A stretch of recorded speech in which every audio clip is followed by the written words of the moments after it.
Hello and welcome to LFJ Lectures. So this is our fifth lecture today.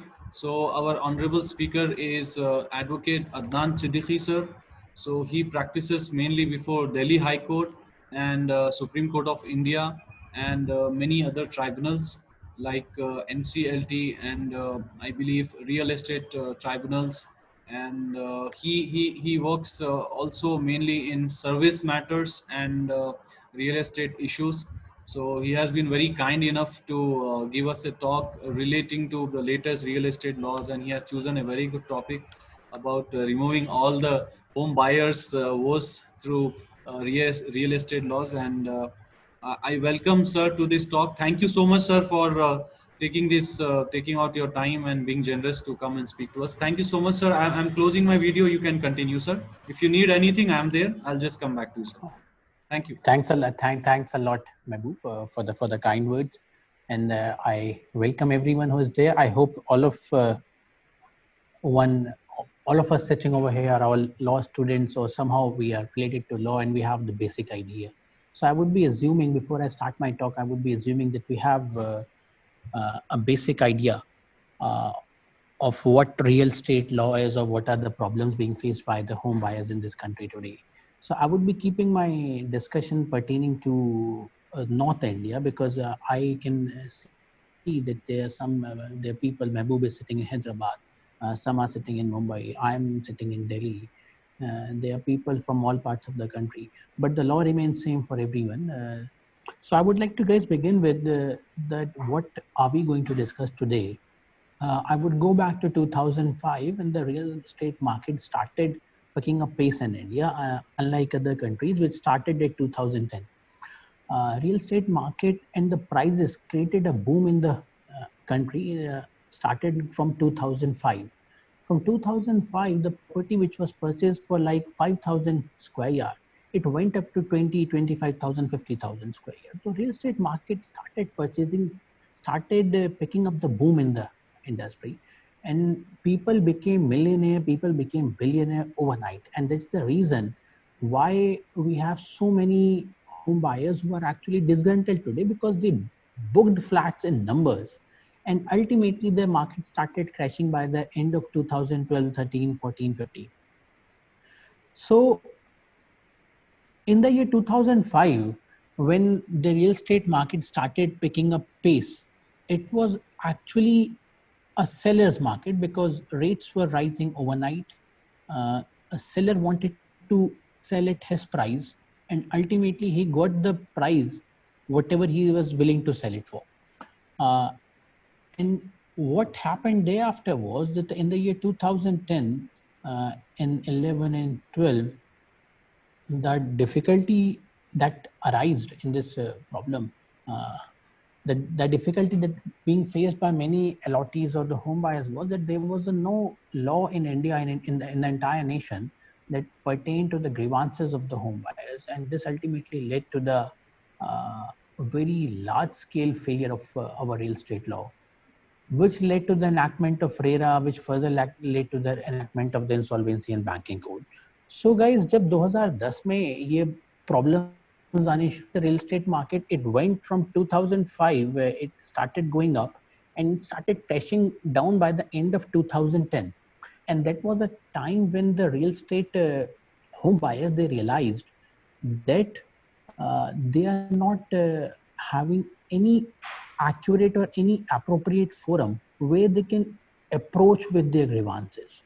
So there was chaos all around. Some were approaching the civil court, some were approaching the consumer commission, and some had no idea to what forum they should go to. Therefore, the difficulty that was faced by the tribunals and the high courts and Supreme Court was that there was a uh, chaos over judgments. Some court said something, some other court said something. So this led to the government making a committee to look into the home buyers woes in the country, and in several states like Delhi, Mumbai, Hyderabad, Chennai, and West Bengal. Like Kolkata was a major affected state. So guys, 2012-13 में the government realized that it's a very huge problem, and there are more than 2 crore disgruntled home buyers who have not got their flat as promised. The flat was promised to be given possession in 2012, and it was 2015. Not even a single brick was placed on the IR. And that's why the many home buyers were running from pillar to post with no appropriate forum to look into their issues to actually redress their issues. Therefore, the government came out with a plan to redress the issues being faced by the home buyers in the country. And this plan was headed by P.A. Naqvi. He was a senior bureaucrat and also served as a secretary to our former Prime Minister, Shri Manmohan Singh. He made a committee, he chaired a committee, and they said that we need a law that would specifically look into the woes being faced by the home buyers. And he came out with the Real Estate Regulation Act, that's called RERA, in the year 2016. And then further, the rules were formed. There was another committee that was working under the Ministry of Finance that was formed in 2015 under the NDA first government. Uh, this was being looked after by Prime Minister Shri Narendra Modi himself. And his secretary was P.A. Jamal. He said that we need one code that's called the Insolvency and Banking Code, so that we can look into the issues being faced by those home buyers where the project has been financially crashed, where the developer no longer exists, or he has taken the money from the people and he has now ran away, or the project has not stayed and the money has been siphoned off to some other project, to some other activity, or it has been siphoned off out of the country. Therefore, he proposed a law that's known as Insolvency and Banking Code. So, particularly two new laws were born in the year 2016-17. First is primarily the RERA, and second is the IBC. The purpose for both was to redress the grievances being faced by the home buyers. However, IBC was much more circumscribed. It was more comprehensive. It took into effect the grievances being faced by the financial creditors. That's the home buyers, and the other one was the other category of aggrieved people was the operational creditors. Now I'll come back to the operational creditors at a later stage. But let us assume just now we can say that in 2016 two laws came into force for looking into the grievances of home buyers. First is RERA and second is the IBC. And there was one another existing law, that is the Consumer Protection Act of 1986. So this makes that we have got three laws where the home buyers can go and sort adjudication of the issues. But there was one other code also. They were also protected by the general principles of contract, the Indian Contract Act 1872, because there was a contract among the home buyer and as well as the developer. So that will go before the civil court. So now this makes that there were four primary forums where the home buyer can go to get his dispute or get his issues resolved.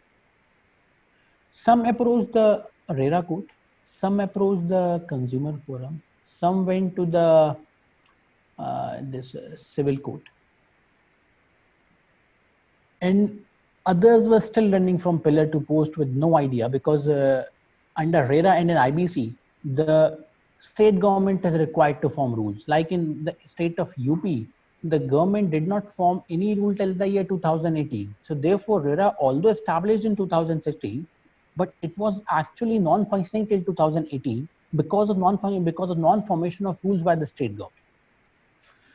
But coming back to the point, government ने लोगों को चार forum दिए कि आप यहाँ जा सकते हैं, चार एक्चुअली स्टैट्यूट्स दे दिए कि आप इन स्टैट्यूट्स में अप्रोच कर सकते हैं. फर्स्ट, जब आप रेरा गए तो रेरा में डिफिकल्टी जो आई, the major that's the major flaw in the RERA Act is that RERA court is being presided by an officer who is only a PCS officer. That's the secondary IAS officer. He is a provincial civil services candidate who has no idea of law at all, who is not a lawyer, who has not been a judge, who has not practiced, and in fact, till his appointment to RERA, he had no idea of real estate laws at all. Therefore, they are made to undergo training of like 3 months, and then they are made to preside over the RERA code. This is the first difficulty that is being faced by the home buyers, that the presiding officer in RERA court is actually a person who has no knowledge of law, who has just read one act, that's RERA, who has no idea regarding the nitty-gritties of the execution of the judgment, who has no idea regarding the operation of other acts, and who has no idea regarding the appealability of his order, of his judgments, and how would the consumer or how would his court would execute the judgment. So this was the first problem being faced by home buyers as on today, that they approach RERA, they obtain an order in their favor, but the order remains practically enforceable because it's written in such a manner that it's very easy to challenge. The RERA is appealable, RERA order is appealable before the RERA appellate court. Difficulty that arises particularly in the state of UP is that the appellate court is just one. The appellate court is being flooded with number of appeals, where the appellate tribunal sits over your appeal for the period of 2 years and eventually gets nowhere. So, irrespective of the fact that you got judgment in your favor in 3 months from RERA, but the appellate court will sit over it for the next 3 years. So eventually, your the judgment in your favor will actually become non-executable. Second comes consumer forum. The biggest problem before consumer forum is again the pendency of matters, because consumer forum is actually a comprehensive forum for all sort of investors, for all sort of consumers, I would say. uh, from ranging from a disgruntled person who went on to buy a shampoo for getting for getting a black hair, but ended up getting brown just like me. So all sort of consumers are approaching this consumer forum. But consumer forum has got pecuniary jurisdiction. It's a district forum, then comes the state, and then the national commission. National commission is situated in New Delhi, and we are doing several matters before the national commission. As on today, the National Commission jurisdiction, it begins from 10 crore, I guess. I don't remember what does the new act say, but earlier it was like it used to begin from 1 crore. Problem with National Commission and the functioning of a state commission again comes that it gives you a date nearly after 10 months. When you file a matter, your matter is put up on today, your matter is put up before the bench today, and the court says, all right, we find that there's a prima facie case that's made out against the respondent, be any developer in the case of real estate. There's a prima facie case that's made out, but we'll give you a date for next year. The respondent appears next year and he says that I need some time to file my reply. And then the date's given again for the next year. He filed the reply, then the court asks you to file your affidavit of evidence. And it gives you a date again for after 6 months or 7 months. So by the time you end up your matter, you feel like that as if I've already wasted 4 or 5 years in this unproductive litigation. And one very important thing that must be remembered by all the lawyers, all the investors, and everyone who is approaching the state forum, especially in case of real estate disputes, uh, that if you have booked more than one apartment of you, or if you are holding one or more properties in a single project or in a project that's adjacent or nearby to each other, there's a high chances that court will call you as an investor and not a consumer.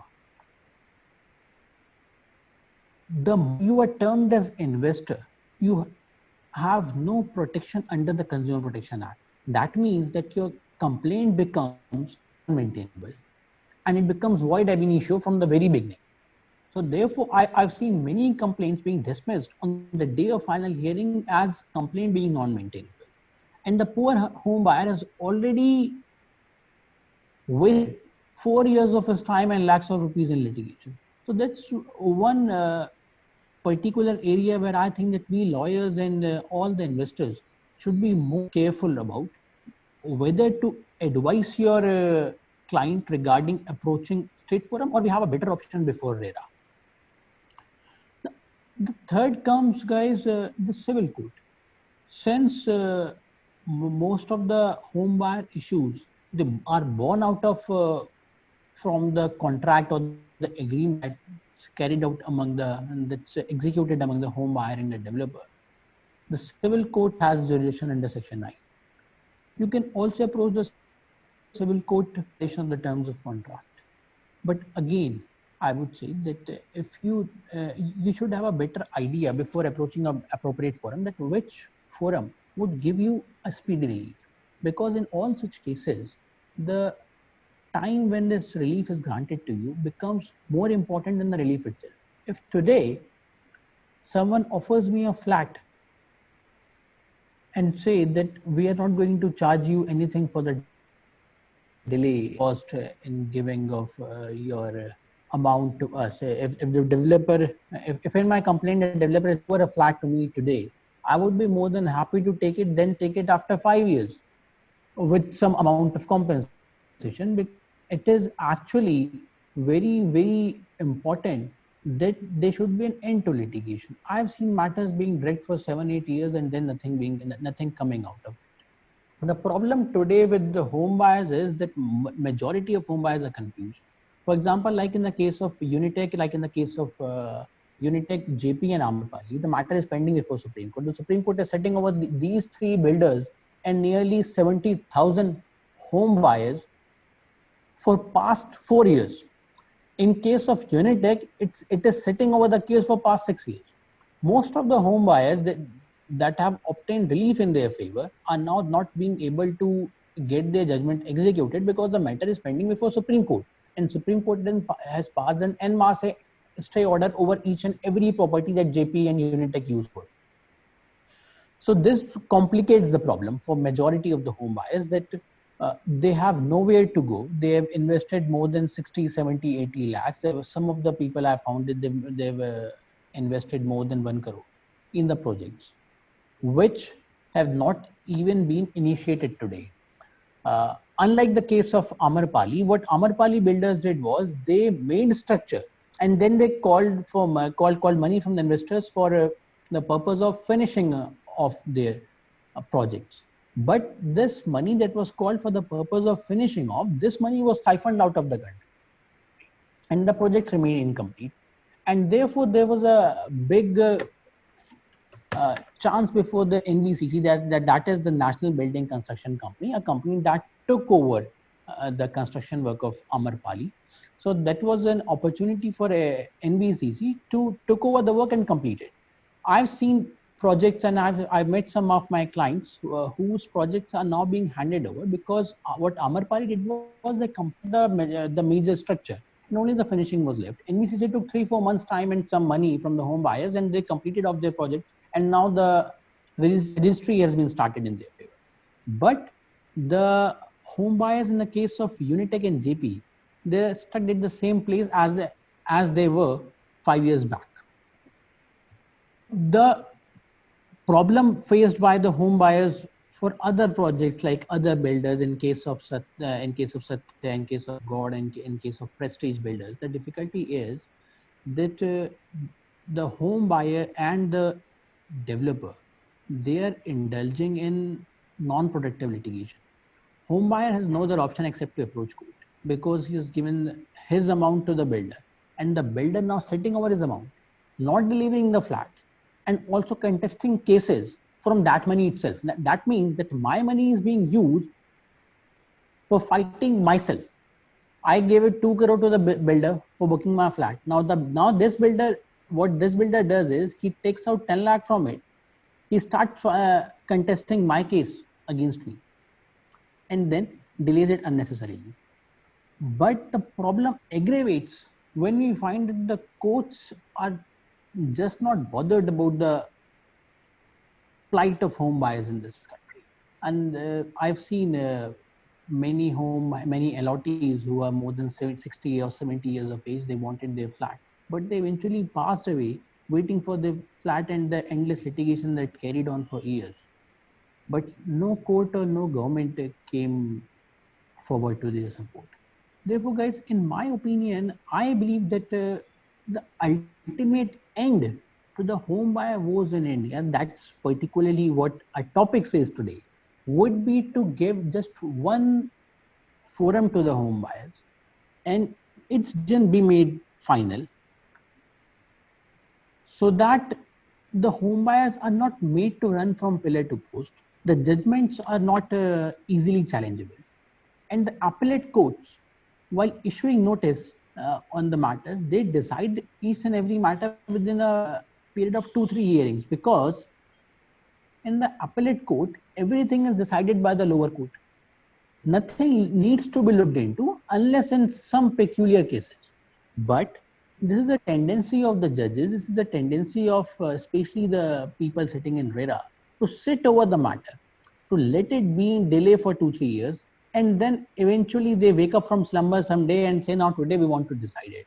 And by that time that day comes, either there's a settlement that has been entered into by the builder and the home buyer, or the poor home buyer has already sold this property to some third person, to some investor at half the cost or 60% of the cost, or the poor home buyer has started uh, losing his hope in the system. That's why we are having so much disgruntled employees and disgruntled, I'm sorry, not employees, but allottees, disgruntled allottees, who once upon a time wished to have their own flat, who wished to have their own house, but eventually they could not, because the system failed them. Despite the fact that they paid money, they waited for some time, the system failed it. Now, having said this, I would also like to say that there are few home buyers that are actually speculative buyers, and those who have purchased the properties at very low rates. They wanted to sell out the property at some later point of time, but they got stuck. Now, these are the people who are including, who are engaged in some vexatious or malicious litigation against the developer. This complicates the problem even more, because one rotten apple will spoil the whole lot. The Supreme Court has specifically in the Amrapali judgment, that's the Bikram Chatterjee versus Union of India, it's a writ petition of 2017. Supreme Court had specifically said that there is no relief for the speculative buyer. Now, how many speculative buyers are there? Only 2 or 3 out of 100.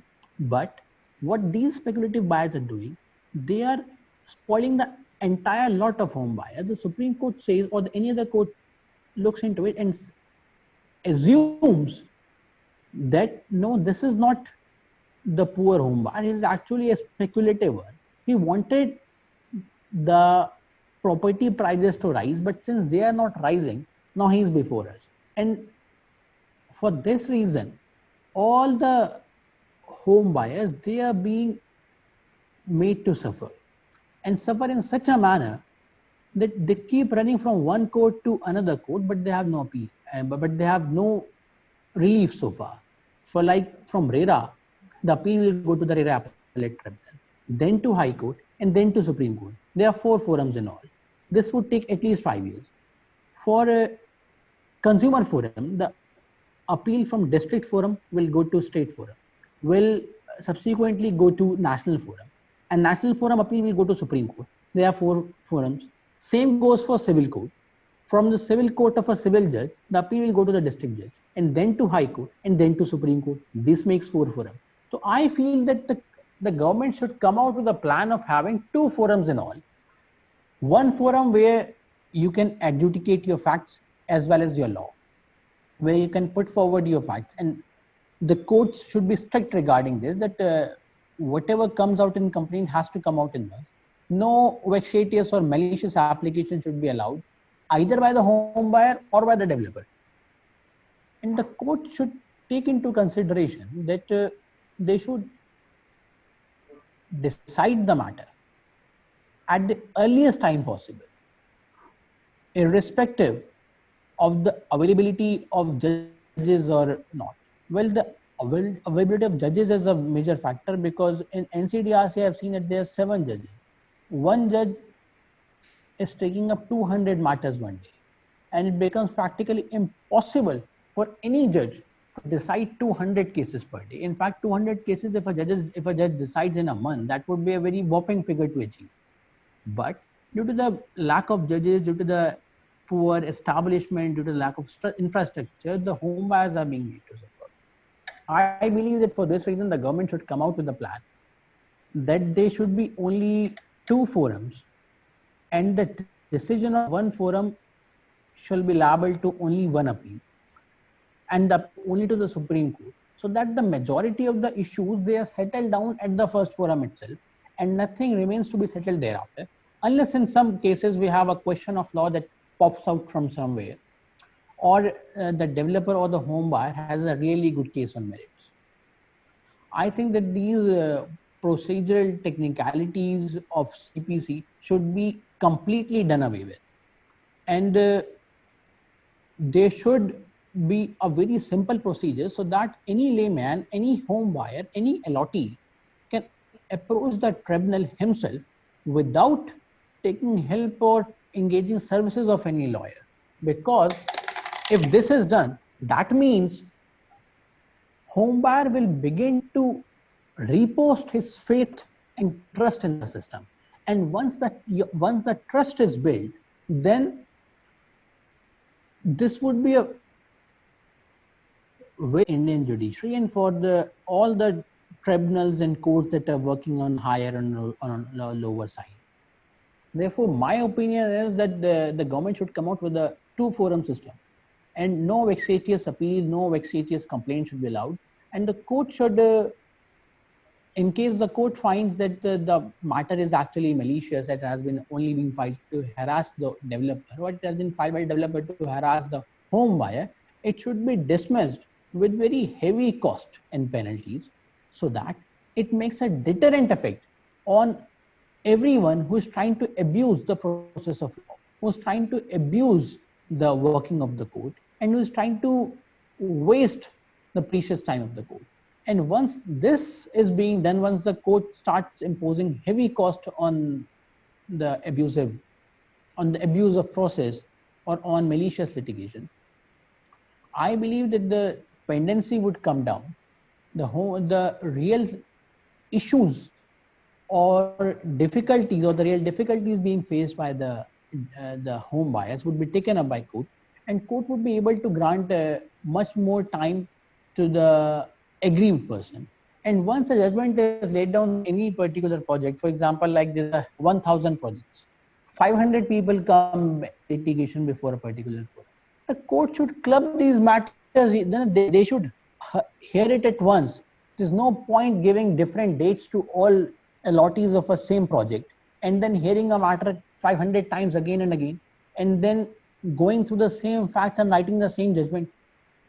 Therefore, our courts should work a little more smartly, a little more diligently, and they should be provided with good staff who can take risk, who can speak to the counsel, who can actually assist the home buyer who is not engaging the serve any counsel, so that the matter gets disposed of at an early stage.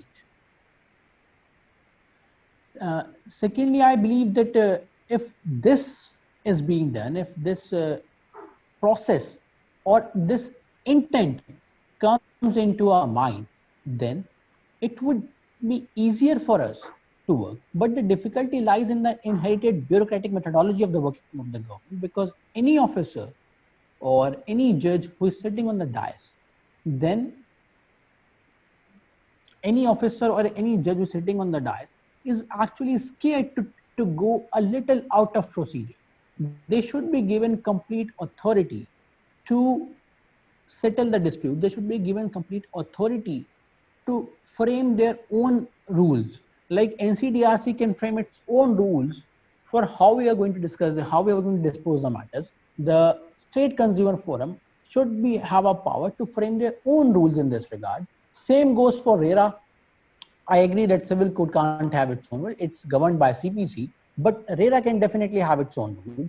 And RERA should engage services of a consultant, of an expert, or any litigating lawyer who can advise them in this regard, so that they could dispose of the cases at a higher rate or in a much efficient manner. And unless and until this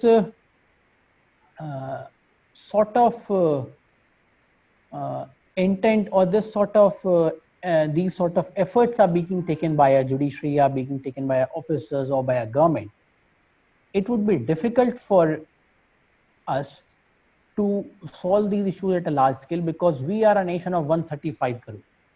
Uh,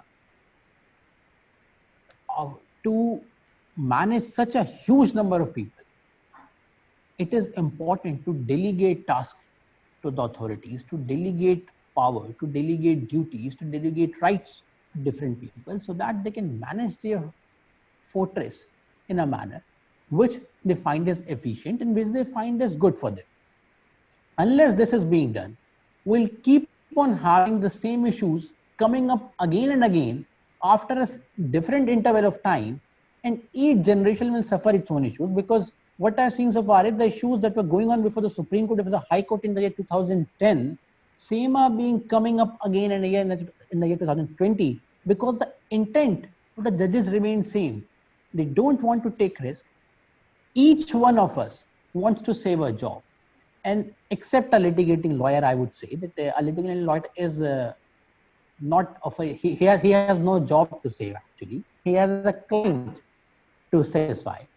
But I believe that in this regard, more power and authority should be given to the bureaucratic officers, to the consultants that are being engaged, to the judges to frame their own rules in such a manner that the actual and real issues are being disposed of. Guys, that's all from my end.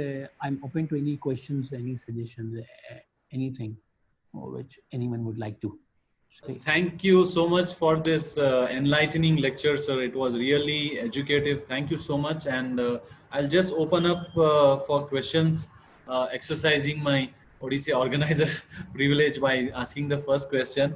So it was really nice to know about the basic business, what happens, and how many, like we have 4 different forums, and again in that 4 forums, like a matrix, you have 4 different levels to complete your appeals and to get a conclusive judgment. That is good to know. And one you have suggested three things, sir. Number one, you said instead of 4 levels of what do you say, litigation, you are suggesting for a 2 level thing. And second thing you said about clubbing together matters, just like we do in that PIL thing. You're talking about that. And third thing you said about NCRDC and state forums be allowed to make their own rules. I am assuming that these things, like uh, good practitioners like you may have accumulated these observations, and they might be giving it to Law Commission of India. So according to you, like these kind of suggestions which are being given, how long does the government take to bring it into some form of legislation? How much time will it take to bring some changes according to you? Ah, I have a personal experience to share. There were we somehow we missed out the IBC part. I did not discuss the insolvency and banking code. It's actually a very in-depth area which requires some time to discuss. But since we are running short of time, I'm sorry we started a little late. We did not discuss IBC. I have an experience to share for IBC. Under IBC, there's a concept under Section 7 that says that any creditor can approach the National Company Law Tribunal for winding up of the company in case his dues are not paid. The company becomes a corporate debtor. The creditors are of 2 kinds. One is the financial creditors, and second are the operational creditors. Financial creditors are those home buyers or allottees who have booked the flat. If I booked the flat with your company, Mehboob, I might be your financial creditor. But if I'm providing you cement, if I've been providing you glass, if I've been providing you iron rods, then I'm an operational creditor because I am into my operations and working with you. I was representing a few financial creditors before NCLT, and we sought winding up of several biggest companies in India for a mere petty sum of 10 lakh rupees. Eventually, the court blasted off that how can you seek winding up of the Prestige group of companies for non-payment of 12 lakh rupees, because the net worth of Prestige, it runs into hundreds of crores. You can't seek winding up of the Reliance Jio just because your 500 rupees security money of a mobile phone is not refunded, definitely. But this power was granted to me by the IBC code itself. Thereafter, a committee was formed for which I was appointed as a consultant. I advised the committee that for real estate companies, there should be a threshold. Like there's a project where there are 1,000 allottees. We delivered 900 flats, but 10 flats were not delivered for some reason or the other. Now, these 10 people have the right to approach the NCLT for winding off the entire project. That means putting those 990 home buyers hanging in air because 10 flats have not been delivered. Therefore, I advise them that you should have a threshold that at least 10%. That means for a project consisting of 1,000 flats, that means at least 100 home buyers should come forward and file a petition before NCLT. This I advise them. This actually was much liked by the finance secretary. And what was done thereafter? Within a week, this was approved by the finance ministry. Unfortunately, due to the anti-CA protests in the parliament, this was not passed. The developer lobby made sure that this was the developer lobby made sure that this is given effect to, and the government came out with an ordinance in the next week. So this is how fast the government can work if there's an intent, which we were talking about. But if there's no intent, the government can take around 10 and 20 of years to come out with a simple piece of legislation. Thank you, sir. Thank you so much, and really fantastic to know. Like our honorable speaker is a very important person who is influencing the development of legislation which is implemented throughout of India. Very nice to know. I'll sir, we do have pretty good time, but in case if you have some things coming up, just let me know. I'll stop then. So we do have plenty time. I'm just trying to say. Other than that, 100%. I'll open it up to you guys. Please write in the chat box if you have any questions. One, and number two, if you want to ask orally through the mic, just put say question in the chat box. I'll just come one by one, just to avoid the clash of voices.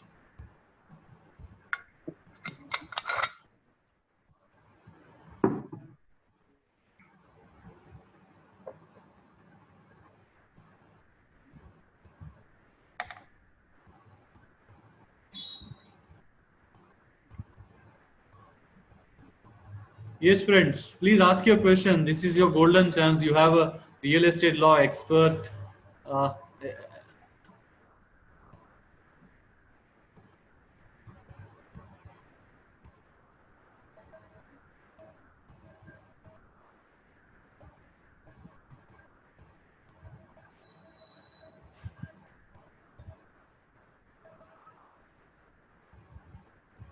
no questions from your side? Yeah, guys, you can ask the question.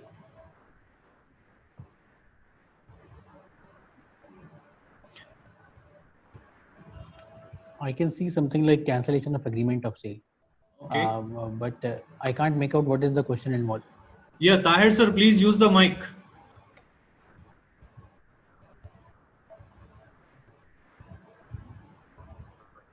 Hello. Yes, Tahir. Yes. So once the purchaser is not able to give the full payment and complete the whole sale process, so in that situation, if the cancellation of sale of agreement is executed, then when both the parties agree, so is that enough, or is there anything else we should? Is See, there any other process? in my opinion, if both parties agree to the cancellation of agreement of sale, and your Mhm. money is being is refunded with an interest rate of the MCLR plus 1%. That is the marginal cost lending rate of SBI. That's 8.5 plus 1, that makes it 9.5. As long as you are Okay. getting that in refund, there's no problem. And that is surely enough. if you cancel the agreement, because once you book an apartment, there's only an allotment letter and there's an agreement that's entered. If this agreement is cancelled by both the parties with their mutual consent and with the conditions they arrive at, there's nothing else to be done, and this cancellation itself is enough. Enough. Yes. Okay. And most of the time, I think these agreements are not even they are not registered. They just They're not registered. Yes, because there's a reason to this not being registered. Otherwise, these agreement to sell are actually should be registered. But in these cases, since the method of payment comes through banking channel, so it's easy to establish the source of funds. But I would say that in case you're booking an apartment for 2 crore, you're giving 50 lakhs in cash, then you should insist on having a registered agreement to sale, because unregistered agreement to sale has actually little or no value before court. This we have seen practically. It could be an area of dispute. The law says the agreement to sale must be registered, but the law actually says that the transfer of property must be registered. But an agreement can be executed on a plain paper also. So unless your property is being executed in your favor, the property is being transferred in your favor. So there is no transfer of property that is arising as such only on the agreement. Therefore, these agreements are not registered majorly by the builders. But if you are purchasing a property that's actually a rural or it's an agricultural property, then you must get this agreement, a registered agreement to sale, in case you wish to pay in installments or the sale deed is not being executed in one go. Okay, thank you so much. Anything else, guys? Thank you, Tahir sir, for asking this question. I would like to ask Adnan sir, like, when you say that you have 4 options, that is four ways of going to solve this dispute or go before the proper forum. So how do you advise people, like which forum to be chosen? Mahmood, this has to be seen. For example, like if I'm having a matter in Noida, I would try to go for RERA, because I find the RERA officer as being a little enthusiastic. He's good in disposing complaints. We have got good judges in RERA appellate tribunal. So in my opinion, you'll before you file a complaint or before you enter into litigation, you should have a basic due diligence idea of which forum can give you a speedy relief. Like as on today, if you're having a 2 crore property, you can actually approach the National Consumer Forum, the NCDRC, but it's a waste of time, because once the notice is issued, your second date would fall after more than 1 year. So in that period, your petition will actually become infructuous. From last few months, we have been trying the RERA Conciliation Forum, and it did wonders for the home buyers. So I believe that as on today, before entering into litigation, the buyer should try to enter into negotiation with the builder. If that doesn't work out, you should approach the RERA Conciliation Forum. If that doesn't work out, then you should approach RERA. And it's always better to have services of a lawyer so that he can advise you, because we will take some time to move on from the arena of law where law is as easy for the layman that he could go and contest his cases himself. It's practically impossible or very difficult for any layman or any allottee himself to manage entire litigation himself. He must need advice from someone. So that needs to be looked into state-wise. But RERA Conciliation Forum is a good option if you are in Mumbai or if you are in Delhi or NCR.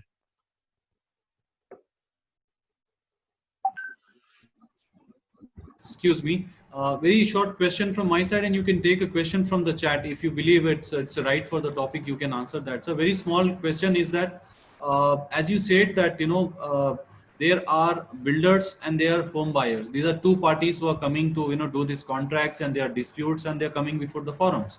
So how much percentage of cases, according to you, do you think that of these contracts they come for a mediation from alternate some kind of compromise to avoid the long litigious Okay. process? Well, I believe that mediation or this pre-litigation mediation is an idea that time has arrived. Earlier, we used to see out of 100,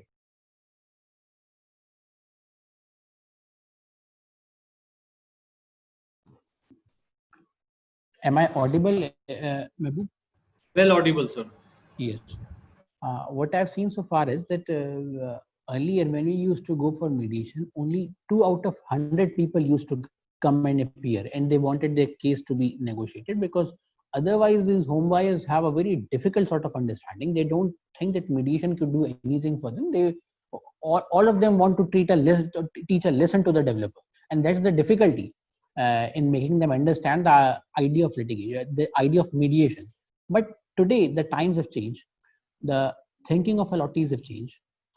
They've come from a time that from teaching a lesson to a time where they just need a good relief. So as on today, I've seen that we disposed of more than 200 cases in a period of 2 months. So I feel that around 20 to 25% people have started entering for pre-litigation mediation, but very sooner or later people would realize that this is actually a more beneficial forum to have their issues resolved rather than going to the court in the first round. The court should be the second round always. Okay, sir. Thank you. Can you see the chat box, sir? There is one question being asked, something relating to a property. Can you read it out for me? I Yes. just missed it somehow. No worries. I'll read it out, sir. It says a particular person says that one person has two wives in 1998, and he has gifted a property to second wife. Maybe this is being referred to a Muslim man, I'm assuming. So he has given it to his second wife, which is not registered, and the same was mutated in Gram Panchayat. And again in 2008, he made a registered will deed in 2008 that both the wives should share the property equally. Who is the right person to hold the property? And he gifted the property through agreement on 10 rupees bond paper. I can read it now. Mabu, just give me a minute to read it myself. Just Please, 1 second. please. This is 2 wives 1980.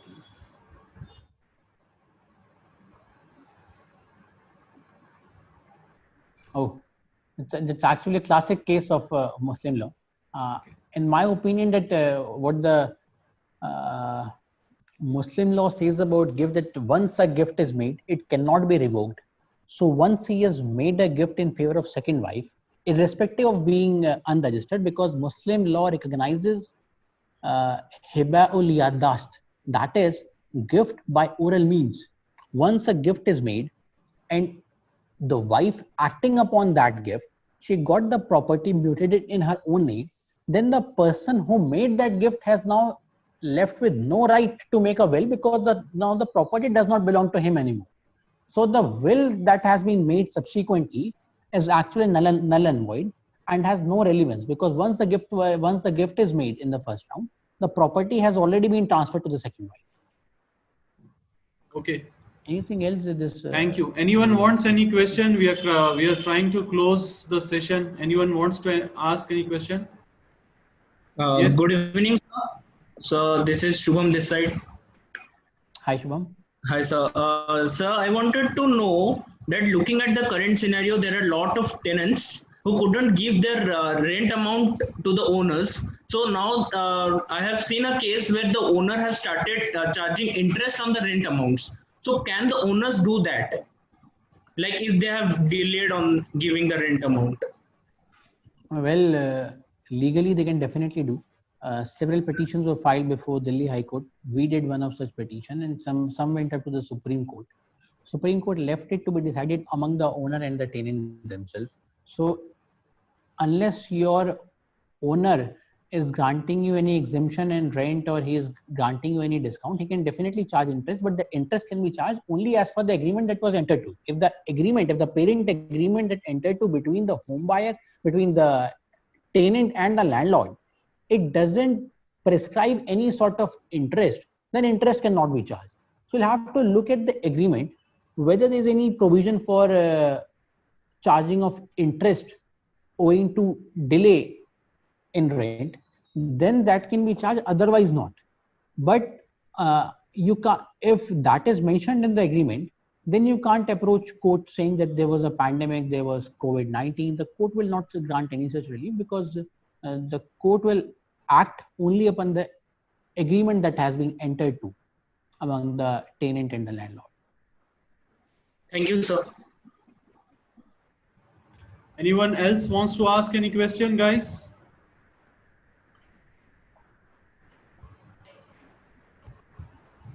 No. Okay, I think we see no one coming forward. Thank you very much, sir. First of all, I would like to thank you from our platform, wakilsaab.com. And friends, wakilsaab.com is a legal knowledge platform for law students and lawyers to grow in their professional career. We are really thankful to teachers like Adnan sir, who have come down through online through this online way to teach us about real estate laws. It was, I believe, very educative and I think motivating also to go ahead and read more about real estate laws, and it was very informative, as being said by Mr. Tahir. And thank you so much for generously giving your time, sir. Same here, Mehboob. Thank you so much for inviting me. It's a wonderful place to have you all, and I can be reached anytime you guys have any query, any suggestion, any advice for your career. I wish all the students a very good luck for all their future endeavors. My office is open whenever you guys are traveling to New Delhi. Whenever you want to receive any advice, I'm just a text away. So I wish you good luck, all of you, and we'll meet sometime again. Nice. Thank you so much. Would you suggest them to find you through LinkedIn, or like what way could they connect you, sir? Yes, my LinkedIn profile is visible to everyone, I guess. Okay. I'm quite active on LinkedIn since the lockdown. Otherwise, I also respond to all the messages I keep receiving from the law students. Okay. I still have some of my juniors who are asking me several questions every day, but I try my best to respond to each one of the query. So okay, I would be there for you. You guys have my number. You can share it among the groups.